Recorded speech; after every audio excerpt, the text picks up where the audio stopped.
Good afternoon from Paris. We are here at the 4th Paris Conference on Education in Arts and Humanities. And next to me are standing two academics we heard earlier today. Could you briefly introduce yourselves, your name, your affiliation, what you do? Thank you very much for having me. I'm Dr. Charlotte Faucher. I'm a senior lecturer in modern French history at the University of Bristol. So I train as a historian. I work in a school of modern languages in the UK. And alongside my role, I'm also this year a policy fellow. That's a role that's funded by Research England to work with policymakers. And I'm currently working with the British Council on a project that looks at UK soft power since the fall of the Berlin Wall up until the present. And my work overall is on cultural diplomacy and soft power. I focus mostly on Western European history, and recently I've done more work with colleagues in Chile as well, as part of a project on global soft power. My name is Frédéric Ramel. I'm Professor of Political Science at Sciences Po Paris. I'm an IAFOR scholar, international relations specialist, and I deal with many topics, conventional topics, that is to say strategic studies and diplomatic studies. But I am also coordinator of a group, a research group at the national level dedicated to multilateral action. And I try to explore new topics, that is to say sensitivity in IR, connected with soft power, but not only, that is to say the role of music in international relations and the role of benevolence in international relations. So the role of sensitivity in international interactions. And you both spoke about it a little bit in the presentation today. Can you tell us what the panel discussion was about? The panel looked at cultural diplomacy, I think in a very global sense. And my contribution was on the historical side of cultural diplomacy, looking at the role of civil society in history and how actually, even if a lot of the scholarship has stressed the role of the state and governments and Ministry of Foreign Affairs, in the case of Western Europe, it was originally members of civil societies, teachers, musicians, artists, intellectuals, who kind of spread the awareness amongst diplomats that culture was a valuable tool for international relations. And I try to come back to the international system, the conditions, the current international system, what does it mean today? The tensions today are more about heterogeneity of the international system, that is to say the tensions between values, between authoritarianism and democracy, illiberalism and new conception, or the conception of democracy, and also the role of Global South. And I try to connect this situation with cultural diplomacy. What does it mean to develop and to promote cultural diplomacy in such context? That is to say, to cultivate listening at the different levels for the states, but also for non-state actors, transnational organizations, and societal actors. And I try also to focus on the role of resonance in such context. That is to say, cultural diplomacy is also a question of to be touched by the others at the grassroots level, but also at the interstate level, and how to cultivate such resonance in this very difficult context we evolve today. So it's very interesting to combine what you two talked about. Charlotte, you said that in the past, many different professions came together to talk about cultural diplomacy. And then, obviously, the most important thing with different professions coming together is listening to each other, especially when we don't understand what each other is doing. And now, I'm taking you both also as an example. Charlotte, you're a historian. Frédéric, you're in international relations. These are two very different disciplines that have seemingly something in common. So we have an internal discussion at IAFOR, which we actually will be talking about in the forum session tomorrow, about interdisciplinarity. And this started because we talked about having peace studies, war studies, and conflict studies. which if somebody from outside hears that, they think you're all discussing the same thing, either peace or war, but actually they don't discuss the same thing. They discuss it from very different angles, and the worst thing is they don't talk to each other, so they don't listen to each other.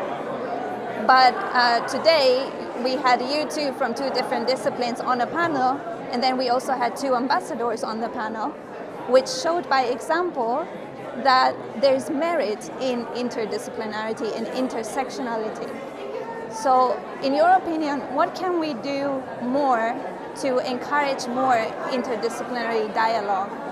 For me, interdisciplinarity is something that's embedded in who I am as an academic, in my teaching, but also in my research and my publications. I said earlier, I work in a school of modern languages, and the students I teach aren't all trained as historians. Some of them come to me to do historical modules and units, but others will also do literary studies, linguistics, and that also reflects who my colleagues are. So in my working environment, I think interdisciplinarily because I engage also with my colleagues' work, and I think there's a real buzz when I go to seminars in my department and in my school, because we all come from slightly different angles. One of my colleagues, for example, worked on Victor Hugo, and he's also done a fantastic piece on Notre Dame and soft power, which really resonated with what we heard earlier. But it comes from a very literary background originally.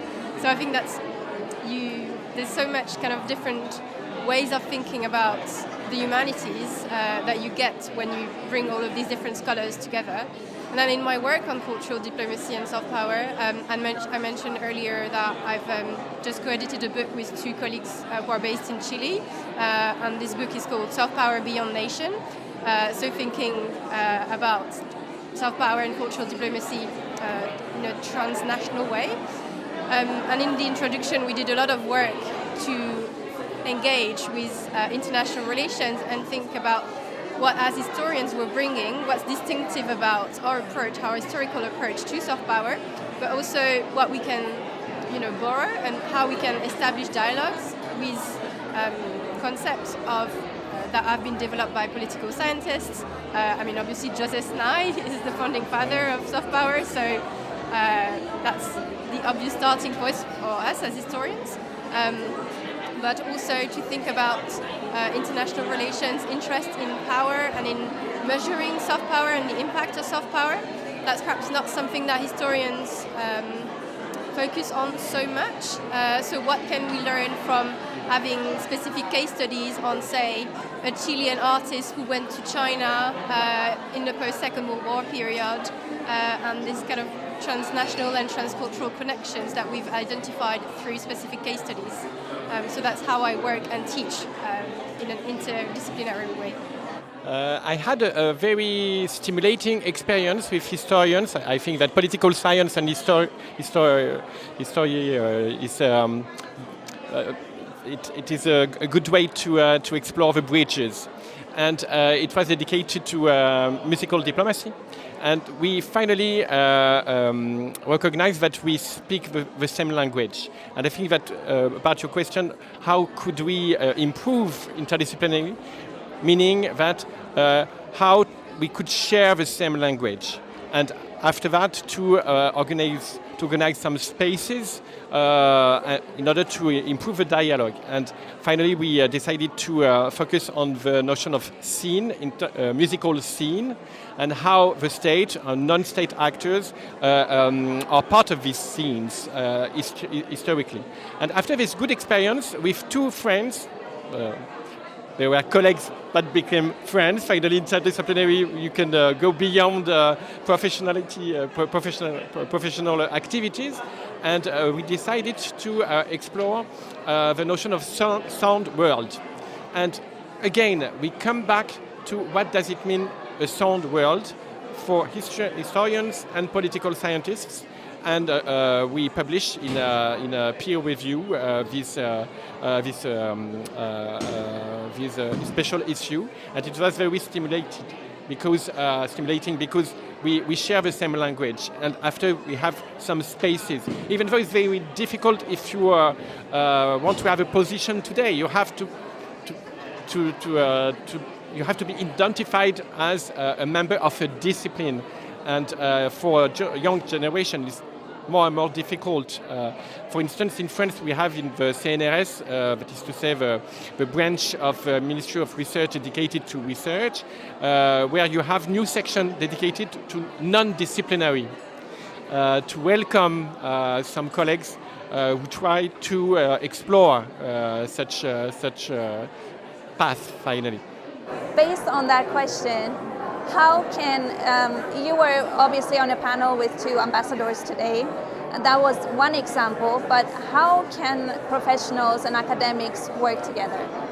I think that, again, is to organize some spaces, to share some spaces where you could speak from your R, finally, and what do you see and how do you interpret reality.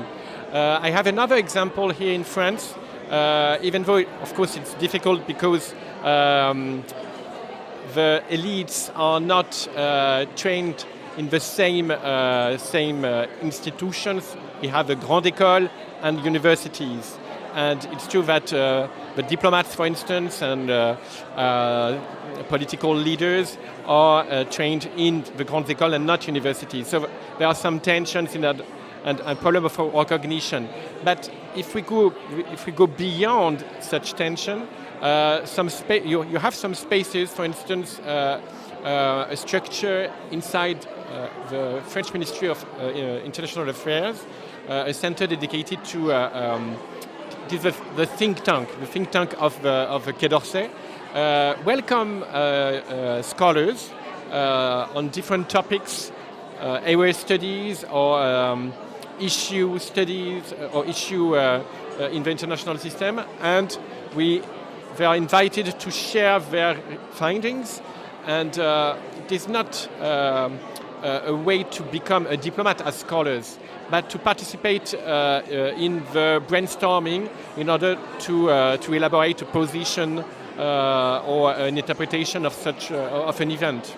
So spaces. I agree. In the UK, there are more and more fellowships whereby an academic is seconded into a department, government departments, be it the Foreign Office, the Foreign and Commonwealth Development Office, or the Ministry of Culture, etc. As I said earlier, I'm doing some work with the British Council, and that's also part of a fellowship. So I've got a dedicated time in my schedule, in my working schedule, to work with the British Council, which means I've been invited to meetings. That have allowed me to kind of get a sense of how the institution works, the culture of the institution, their key challenges, etc. So having access to all of that has been really, really precious. And I think having schemes that allow academics to have the time and the research time to do what we call in the UK, impact, policy impact, is really precious. I think that also helps academics to understand what policymakers want when they are, say, commissioning external research. A lot of the people that the Foreign Office or the British Council I've spoken with are very much kind of aware of value for money because they are using public money. So even when they're funding research, they need to be able to show the impact of that work and what they gain out of it. And perhaps that's not something, or at least they find that it's not something that academics share, maybe to the same extent, this idea of value for money.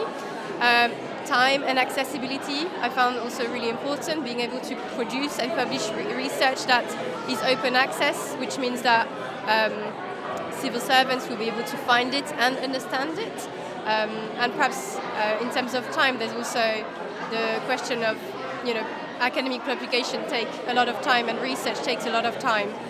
And for an academic to feel that they can write a report in like a month sometimes feels a bit alien, but it's what civil servants might want. What will or should be the purpose of education in the future? I think that mutual listening, the role of listening I think it's a foundation of diplomacy and of education and of our lives. If we can't listen the others, you can't evolve in a society and in a city. And it's true that today, with affective polarization of societies, we don't distinguish the peoples and the ideas they promote. We need to listen and to be aware of the danger and the risk to make some confusions between the people and ideas, and to listening the others. I think education is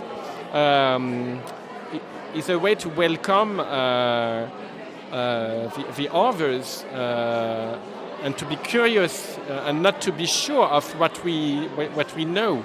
So I think that listening is the backbone of education. I think any question about the future is quite tricky for a historian to think about, but I agree about that question of dialogue and education offering a space for understanding different views. I would just add to that, critical thinking is a skill that we as educators will continue to develop, and that's also critical thinking is also something that a lot of countries who are engaged in soft power are promoting. So I think it's interesting to see how cultural diplomacy and soft power have moved from accusation of cultural imperialism to that promotion of critical thinking and intercultural dialogue. Let's hope that education will be able to cultivate those things, listening to each other and critical thinking. That's something we talk about a lot in our global citizenship series at the forum sessions. So yeah, and I hope you found that sense of being listened to and seen at this conference, because that's exactly what we are trying to create, this space. We stand for interdisciplinary, international, intercultural, so that's what we are trying to do. So I hope you felt it too in that. It was a pleasure. Thank you so much.